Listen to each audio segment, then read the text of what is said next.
আসসালামু আলাইকুম বন্ধুরা। আজ আমি আপনাদের সাথে খুব লোভনীয় একটা খাবার শেয়ার করব, যেটা দেখতেও লোভনীয়, খেতেও দারুণ। আর রুটি, পরোটা, নানের সাথে তো অসাধারণ লাগে। খুব কম মশলায় এবং সহজভাবে আপনাদের সাথে এই রেসিপিটা আমি শেয়ার করব। এই রেসিপিটা দেখলে যে কেউ আপনারা রান্না করে ফেলতে পারবেন। আমি এখানে নেহারি রান্না করব। এখানে আমি দেখতে পাচ্ছেন যে মাংস সহ হাড় নিয়েছি। আমি এখানে ছোটো পিস করেই কাটা, অনেকে বড় পিস করেও নেন, আমি একটু ছোটো সাইজ করে নিয়েছি। আর এর সাথে আমি কিছু মাংসও নিয়েছি। এখানে আগে থেকে আমি ধুয়ে পরিষ্কার করে নিয়েছি মাংসগুলিকে, ঝরিয়ে নিয়েছি পানিটা। আর এখানে আমি একটা হাঁড়িতে গরম মশলা দিয়ে দিলাম। এখানে তেজপাতা আর এলাচ, দারচিনি এবং এখানে গোলমরিচটা আমি দিয়ে দিয়েছি। সাদা গোলমরিচটা আপনারা দুইটাই দিতে পারেন, কালো এবং সাদা। আমি শুধু সাদাটাই দিয়েছি।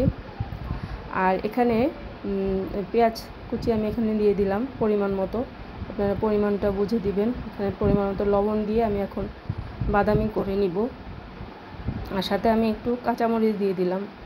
আমি কাঁচামরিচটা মাঝখান থেকে কেটে দিয়েছি, যাতে এটা একটু কম মশলায় রান্না হয় নেহারিটা। বেশি অতিরিক্ত মশলা দিলে সেটা ফ্লেভারটা ভালো আসবে না, তাই আমি আপনাদেরকে কম মশলা এবং সহজভাবে করে দেখাবো, যেটা খেতে অসাধারণ লাগে। তো আমি এখানে পরিমাণ মতো আদা বাটা এবং পেঁয়াজ বাটা দিয়েছি 1 টেবিল চামচ করে, কারণ আমার হাড়টা একটু বেশি পরিমাণ, তাই আমি ওই অনুপাতে দিয়েছি। আর 1 চা চামচ এখানে মরিচের গুঁড়া এবং 1 চা চামচ হলুদের গুঁড়া দিয়েছি, এবং 1 চা চামচ করে ধনিয়া এবং জিরার গুঁড়াটা আমি দিয়েছি। তো ভালো করে মশলাটা কষিয়ে নিয়েছি। আর আপনারা দেখতে পেরেছেন যে আমি প্যাকেটের একটা মশলা দিয়েছি, গরম মশলা আমি এখানে দিয়েছি। তো আপনারা বাসায় তৈরি গরম মশলাটাও দিয়ে নিতে পারেন। এখানে ভালো করে আমি কষিয়ে নিয়েছি হাড়গুলোকে, মাংস সহ ভালো করে কষিয়ে নিয়ে এখন আমি পরিমাণ মতো পানি দিয়ে দিব। আপনারা জানেন যে নেহারিতে পানির পরিমাণটা বেশি দিতে হবে, কারণ হাড়গুলি সিদ্ধ হতে হবে।